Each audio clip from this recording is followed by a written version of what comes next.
So I wanted to tell you about this story, but I got to meet Bill Walton over the weekend. Yes.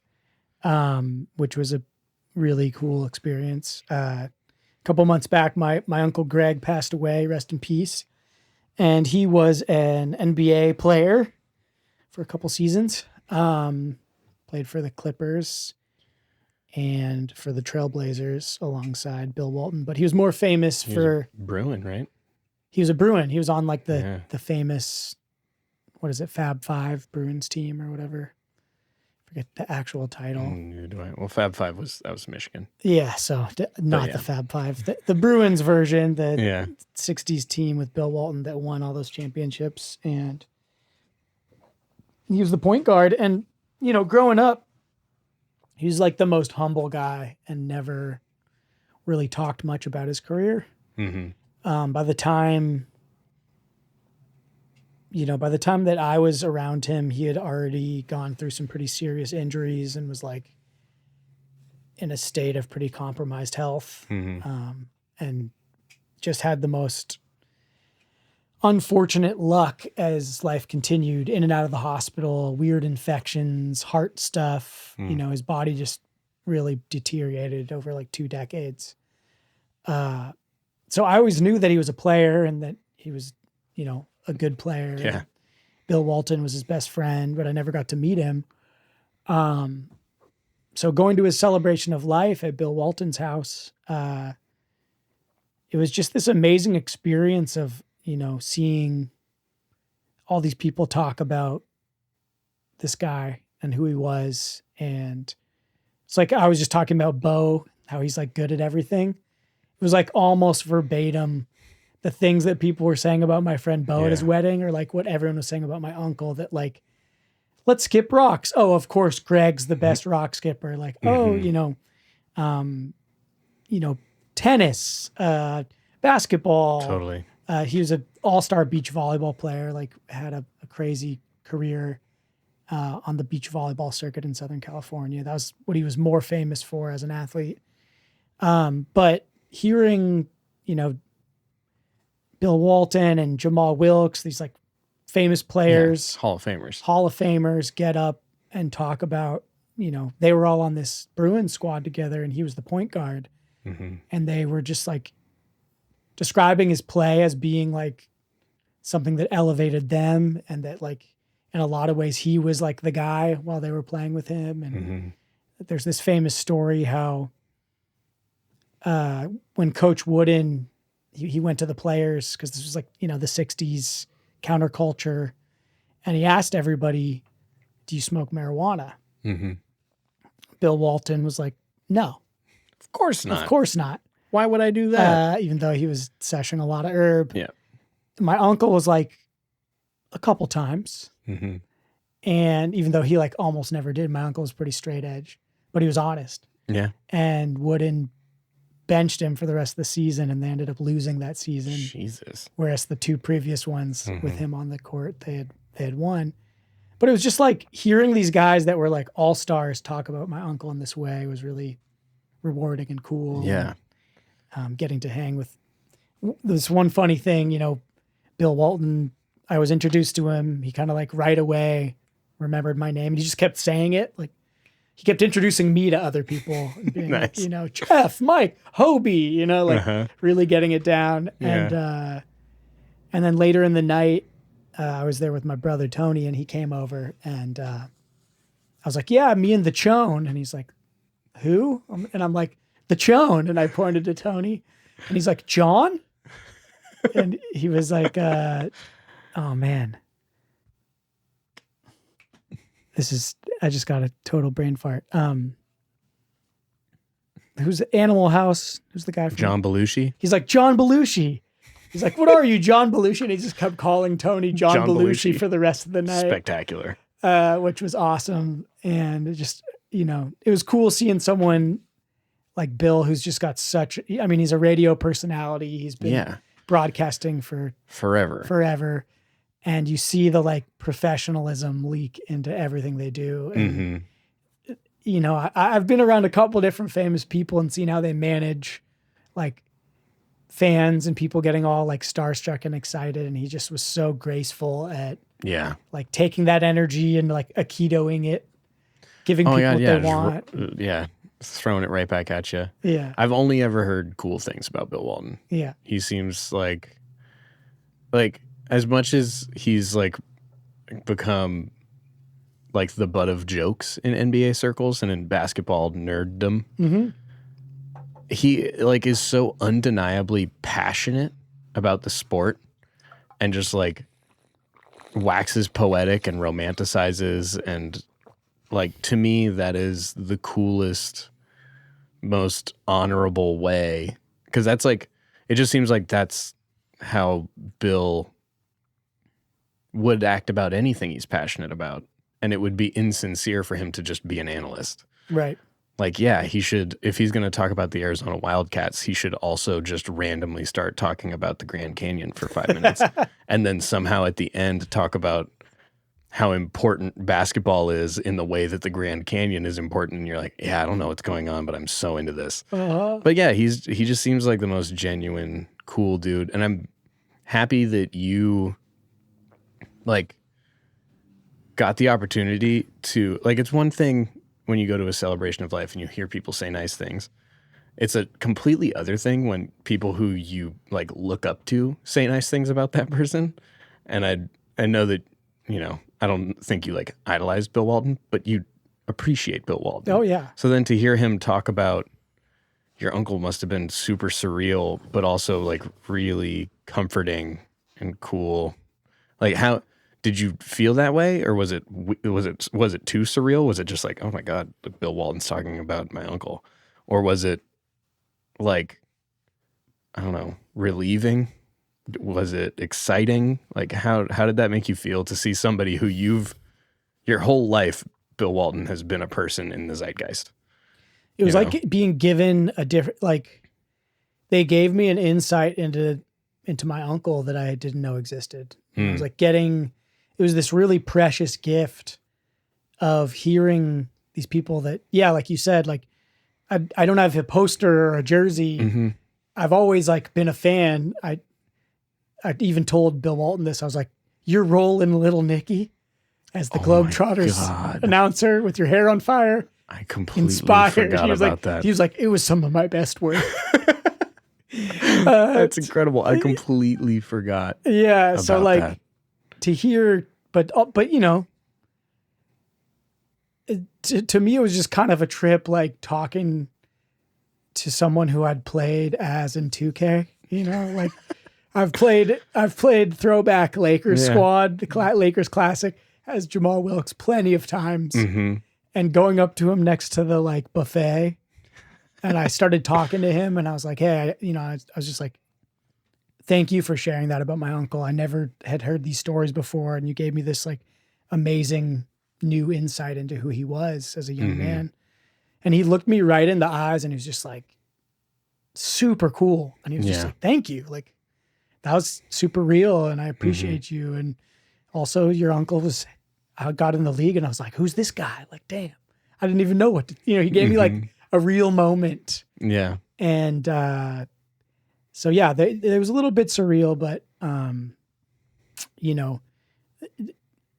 it was also like, we're in Bill Walton's house and it's the funkiest house, like ceiling to floor photos on every surface. Cool. It was like a museum. It was like basketball history combined with the Grateful Dead. Cause he's like the biggest deadhead. So like all sorts of crazy custom Grateful Dead art. And then like drums and Mickey Hart accoutrement. And then like interspersed with that are like clippings and like, they'll just be like, Walton's high school jersey on the wall or, all these giant robes. Cause I guess for years, Bill Walton would dress as Father Time for New Year's Eve and go to the Dead shows. Nice. So like throughout the house are these like 7-foot tall robes. wizard robes with like homemade designs on them, Amazing.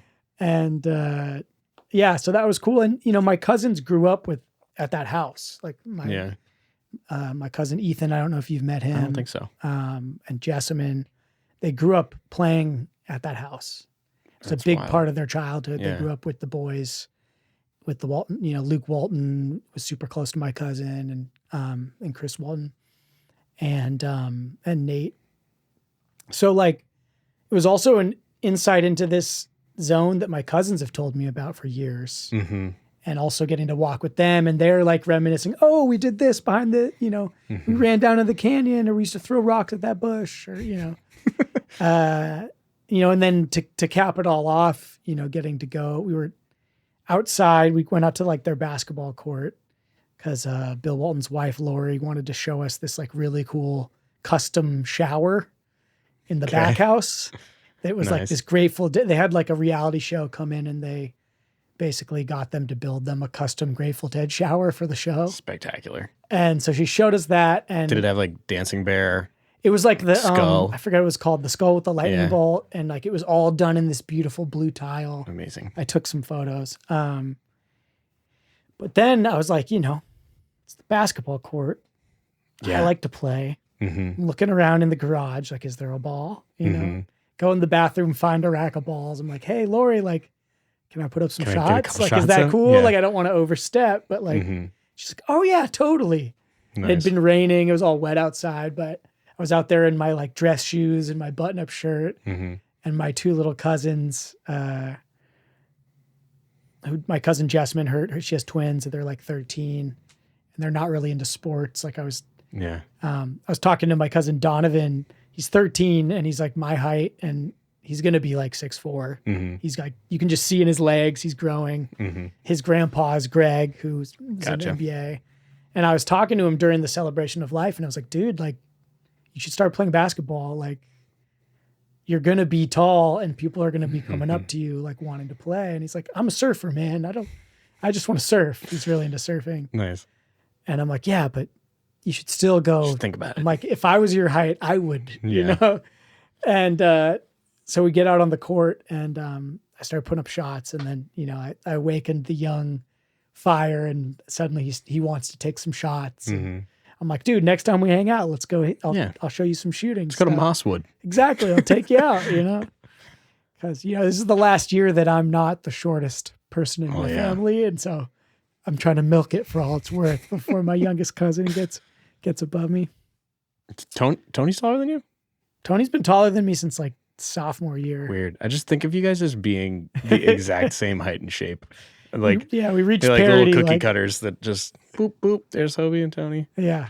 I mean, for many years, I think we reached parity in sophomore year of high school, junior year. And then that was me and my brother when I was in 8th grade, and he was a junior in high school. He wasn't happy at all. A lot of people don't know that it's shorter, like the older brothers are pretty often. I feel like it's a thing. Not as tall. Yeah.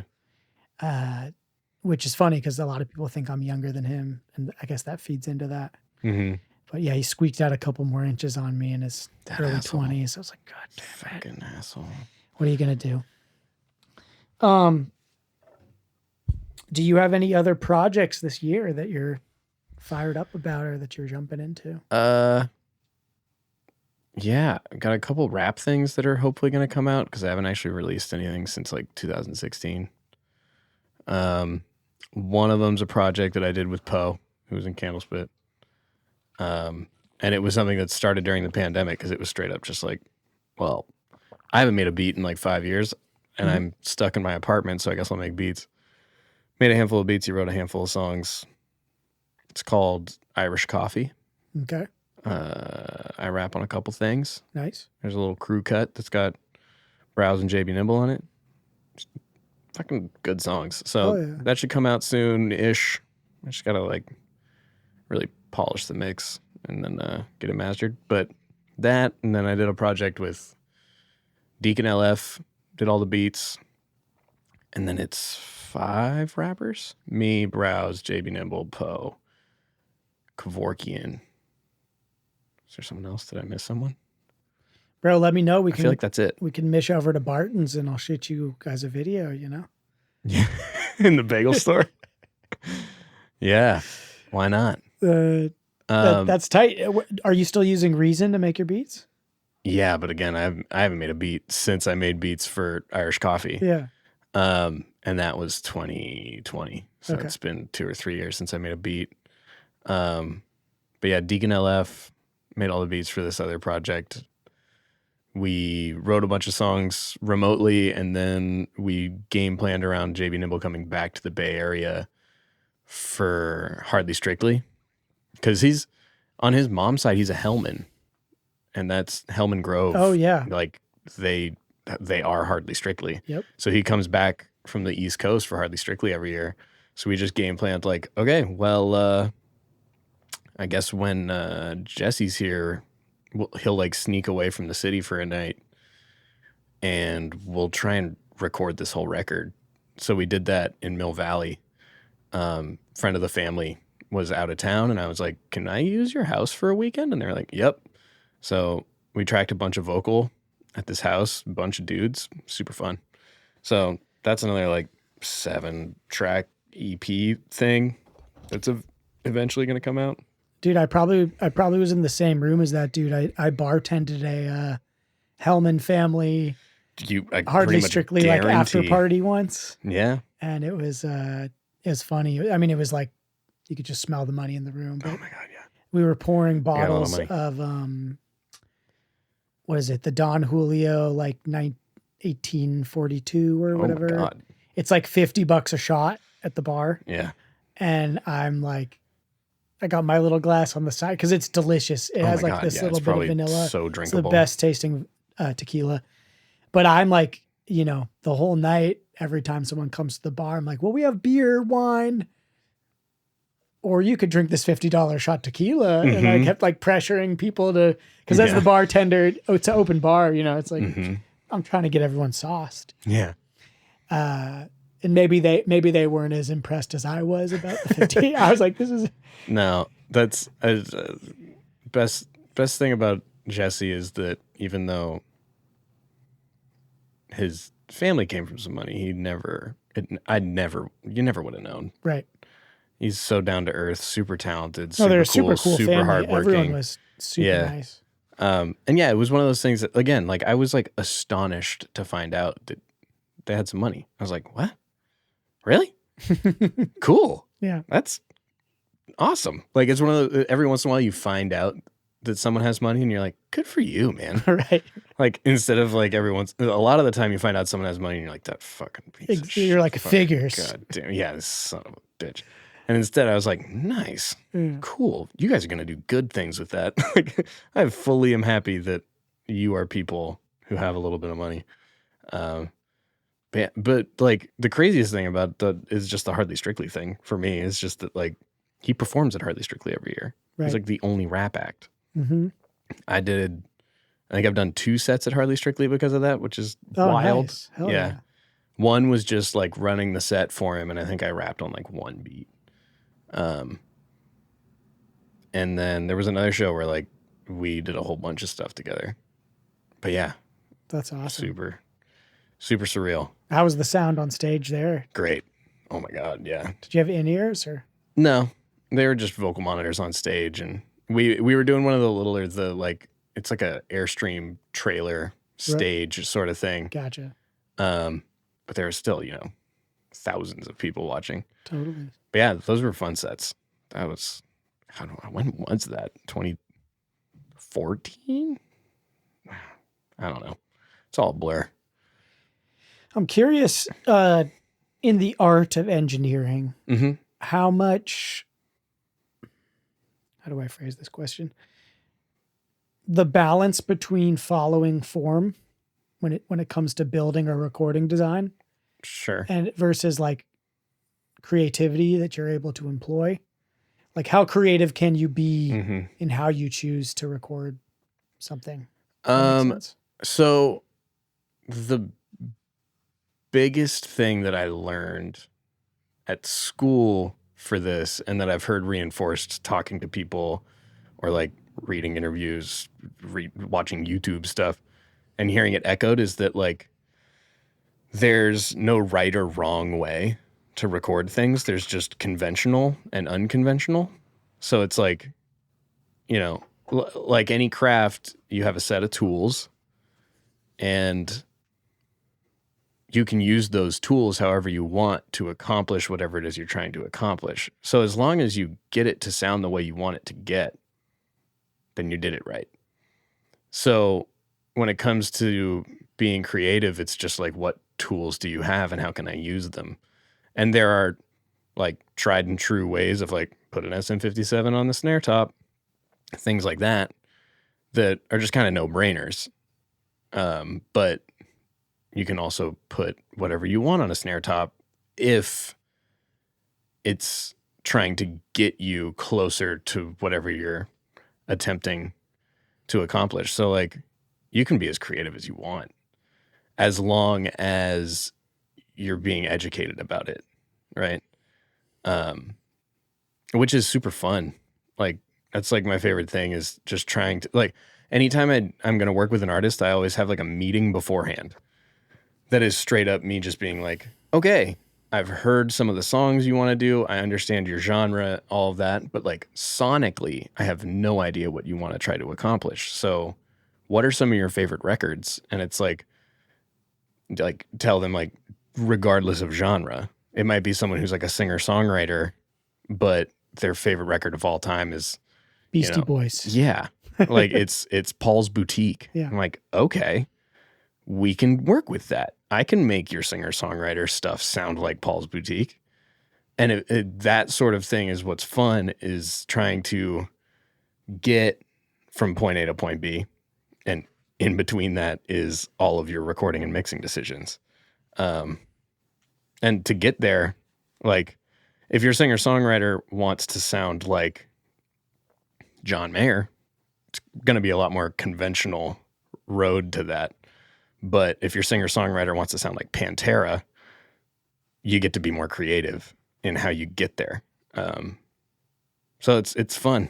So yeah, I don't know if that really answered the question, but yeah, there's no right or wrong way to do anything. Do you ever research like if you do have like an album that you like the sound of or that you're trying for? Do you research how it was done? Fully. Like I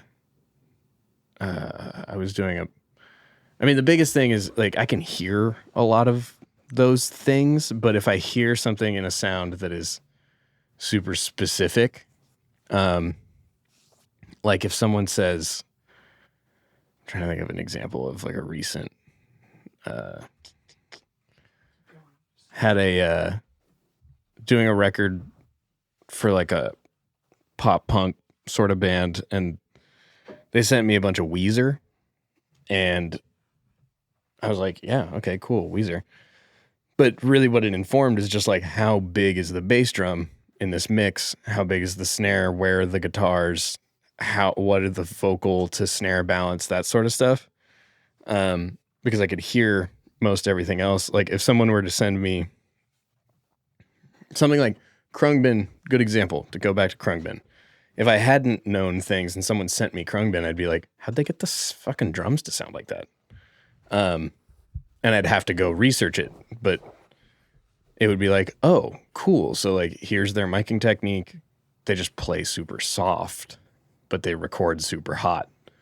So the drums sound giant, but they don't sound like they're being smashed. Mm-hmm. So like, those are the sort of things that like, that would also inform the playing, not just the recording style. So it's like just doing that little bit of research up front. If someone sends me something where I can't actually immediately hear what it is that they're doing, then yeah, I'll definitely go do that research.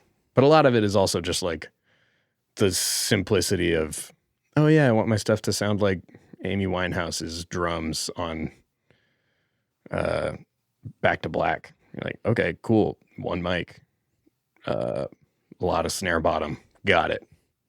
You know, you can make those decisions just by hearing the song once. So did that answer the question? Yeah, that was great. Let's pause real quick because my camera turned off. I think we ran out of batteries. Ooh, exciting. We went for 4 hours and 21 minutes. Exactly. Hold on. We're back. Putting these noggin noisers back on. Half headphone and we're back. Ow. What do you think, in your humble opinion, what is the greatest sounding record of all time? Oh shit. From a from an engineering standpoint. I feel like that answer would change, like, Hour by hour. yeah, very much depending on the mood I'm in. Because some days I'm like, oh, the Brown album by Primus.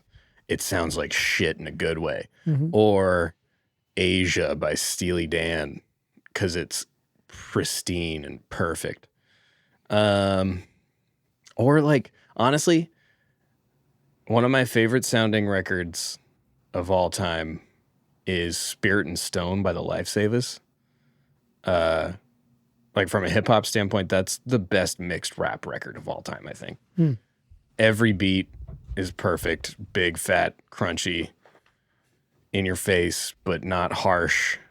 There's room everywhere. All of the vocals are recorded really well, and just like, and the songs are great. So like that's a decent answer for me. But like, God, the best sounding album of all time. I mean, yeah, I love Mordecai by Krungbin. I feel like it's just like a sonic masterpiece. Asia by Steely Dan is really fucking. I mean, that's on a lot of people's list. Yeah. Yeah. God, it's kind of tough. But I'm just thinking of like my favorite albums, which I think kind of plays a part, but also like it's tough because there's probably a really good answer out there that is an album that I don't like, but it sounds great, and I don't even know what the answer would be. You know, I like it. You're a Marvel fan, so I think you'll be able to appreciate this. But whoever's job it was to choose the playlist for the Guardians of the Galaxy tapes, nailed it. Like, to me, that like 70s pop era of those songs, there's something about the quality of all those recordings and whatever masters they found for the film. Yeah. Those songs all sound so good in those movies. Well, I'm sure those all got remastered for the film. Totally. One, so they could be, 5.1. Or I guess bigger, 7.1? 7. I don't know. At this point. Now it's Atmos. Like, I don't know. But yeah, those were like just like sonic branding almost, to the point where when I hear some of those songs now, I'm just immediately like, Star-Lord, nice. Like I don't think about the actual artist anymore. I'm like, oh yeah. Rubber Band makes you think of Star-Lord. Oh yeah. I'm trying to think like what, I can't even remember what the first song is with him dancing through the cave and like kicking all the little aliens and stuff. Oh, it's come and get your love. Yeah. Is that Redbone? Yeah. The Redbone, I think is the name of that band. Okay, yeah. The Or I just said F is something for Family theme song. Or I just said something racist. I don't know. Probably. You ever get into Shuggy Otis? Yeah. Because those songs are all so well produced. Oh, I mean, I guess that's the other answer is Back to Black, Amy Winehouse. Okay. Might be the best sounding album of all time. Favorite. That or Naturally by Sharon Jones and the Dap Kings. That's a good one. I think about like, man, my brain is all over the place. Oh, some of those Sly and the Family Stone albums, like Fresh. Yeah. To me, which, that's my favorite funk album of all time, which was recorded in Sausalito. I actually got to go a couple episodes ago. Gardner's like redoing the whole Studio B record plant in Sausalito. So we did a podcast from there, and walking around in that studio, dude, it's like, that's super fun. There's Sonny and Cher's inputs are still labeled on the wall right there. Oh, there's like the cigarette burns that Sly Stone left in the bathroom when he was living here. Oh, like Stevie Wonder recorded in this room.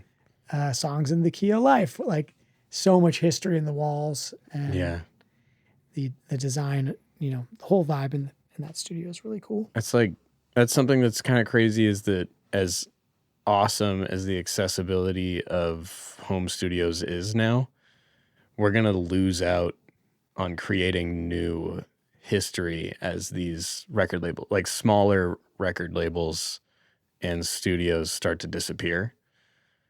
You're going to, like, some of those buildings are eventually not going to be there anymore because nobody's going to go to those studios because it's just not 100% necessary anymore. Hopefully what'll come back is just like, if everything really is, you know, a big circle, we'll get back to a point where people will get excited about and labels will put money into putting a bunch of bands in a room to record again. But I feel like so many artists are just like making their record on their laptop and tracking vocals and going DI with all their guitars and keyboards that you don't really need a studio anymore. Just a home studio. Yeah.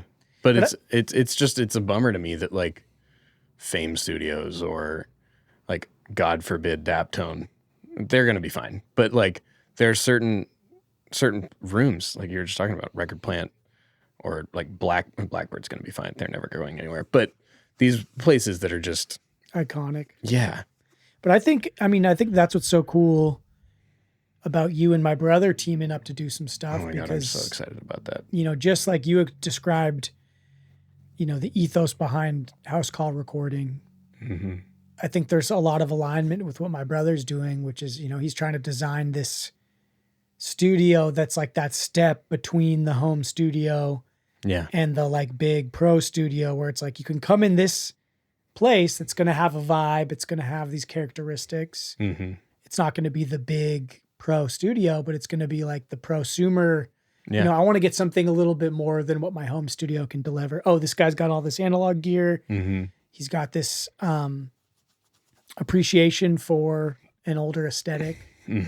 And, you know, with the two of you teaming up, I think that I think there are still a lot of artists that are seeking to capture, you know, those feelings in a more modern context. And I know for Tony, like, he's so enamored with the old workflow. And, you know, as he continues to develop his art, I think that there's a big role for him to do more producing. And he's got so many ideas about how things should sound in music. But I think that having someone like yourself there to also like bring your ideas in, push back against some hit, you know, he needs to have that, like any good working relationship is like these people to like hone your craft with. And at times to be like, I'm doing things in this certain way. And sometimes you need another person to be like, hey bud, why are you doing things that way? Totally. You know, if for nothing else, just to understand, oh, why am I doing things that way? You know? Yeah, no, I'm super looking forward to when we finally get to like get the ball rolling on Tony's project. Cause he's got cool gear and he's got a cool little space, but mostly he's just got really cool songs. Yeah. And it's about time that those get put to tape and get put together and see the light of day instead of just being trapped in his shony little head. Totally. Yeah, I know people get like angry. Like we went on this Guatemala tour this year and he brought his guitar and was playing music for all these pretty hippie girls, and like people were like outraged that he hadn't that they couldn't find the music anywhere. They're like, what the fuck? I mean, this is the Spotify age. I want your music. Why can't I find it? You know? Yeah. And you know, not to change the subject, but this is just something that I've seen recently that I thought was hilarious, is that I've been to now like 2 or 3 shows out at the paper mill where Tommy's playing with somebody. And it's literally just like, oh, we're going to go play music. Not a band. It's just like, oh, it's Eli and Bo, or it's, you know, Matt and Sean, and they're just, or John and someone. And they just like throw together a set.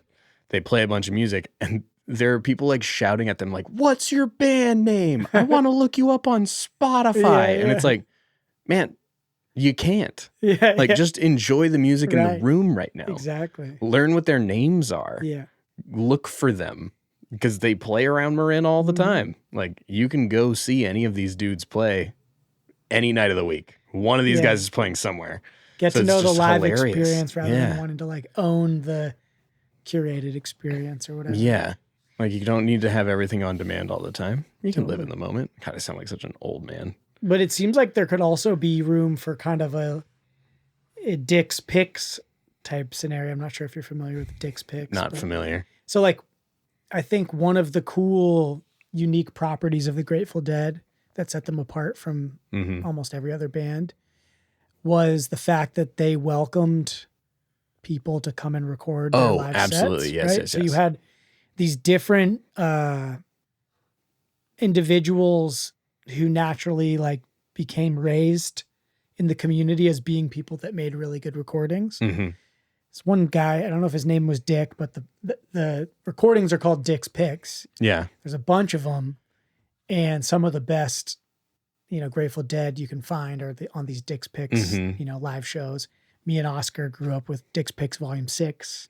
Nice. More Dick's Picks 6? Yeah, disc 2 is really a great one. But I'm saying, as you're talking about the paper mill, it makes me think like, man, it'd be really cool if like someone with a mobile recording rig, was able to set it up on these nights and capture that. And it doesn't have to be a underneath the umbrella of a band or a particular thing. It just can kind of almost be this like grassroots totally thing that, gets circulated. Yeah. I've had like a daydream of if I ever had a space big enough to put a whole band in a room, I would love to start doing a project that was basically that, where like once a month, I just hit up a bunch of my player friends.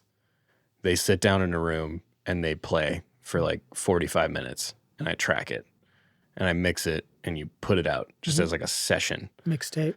And just like try and put like one out a month that is like, album length jams. Yeah. And just be like, here's this thing. And it can be spacey, it can be funky, it can be hard, it can be jazzy, it can be whatever, depending on what's played in the room that night and who's there. And yeah, that's something I've wanted to do now for a while. And there's just, I don't have a space for it. I can't put, between 3 and 6 dudes in a room or ladies in a room or non-binary people in a room to just fucking shred. But that's the dream. Is to be at a place where I could be like, oh yeah, I can block one of these days off a month to just do this thing. Yeah. And just like put a spotlight on all these players in the Bay Area that I feel like are just sort of, they're playing sessions, they're gigging, they're doing shows, but like you only know them if they're in Soul Ska. Right. Or in the Honey Drops. You hear that, Tony? Yeah, Get the damn studio built. Yeah. I think that is the type of stuff that I'm hoping will go down there. And Totally. I know I'm going to be wanting to, shoot a lot more with him when he has people coming in. Well, Shawshank, thanks for coming on the show. Yeah, man. It's cool being in here in your studio. Yeah. Making a house call at House Call. Before we go, how can people find you? How can people connect with you? What are the best avenues? That's a wonderful question, Hobart. I've got a House Call website that I think is up and running. It's just hcrecording.com. I'm House Call Recording on Instagram. I think that's all the recording stuff. But yeah, that's pretty much it. Cool. But Nice. yeah, if you need recordings done, If in the Bay people do Area, want to check out your illustrious rap career, your music side, Cyberclops, CYBERCLOPS. I'm not even sure what is and what isn't on Spotify anymore. I haven't updated a SoundCloud or Bandcamp since like 2016. okay, But yeah, if you just type in Cyberclops, actually, I think there's like a villain from a video game called Cyberclops. So if you type that in now, I think it's harder to find my music. But yeah, if you were to type it in and just type rap or whatever other keyword in there, it's out there. Candlestick somewhere. Collective. Yeah. Yeah. Well, thanks, man. Sick, bro. This was fun. Thanks for coming on, dog. Yeah, dude. And Thanks for having me. Also, you guys should all know that, starting like 2 or 3 episodes, all these episodes are being mixed by Oh yeah, the man himself. So yeah. we have Ryan to thank for making my recording sound just a little bit better. Hopefully you've heard an improvement. Yes. Hopefully I'm doing a good job. Hopefully, Tony, you're not going to be coming at me anymore. So thank you all. We love you. Peace.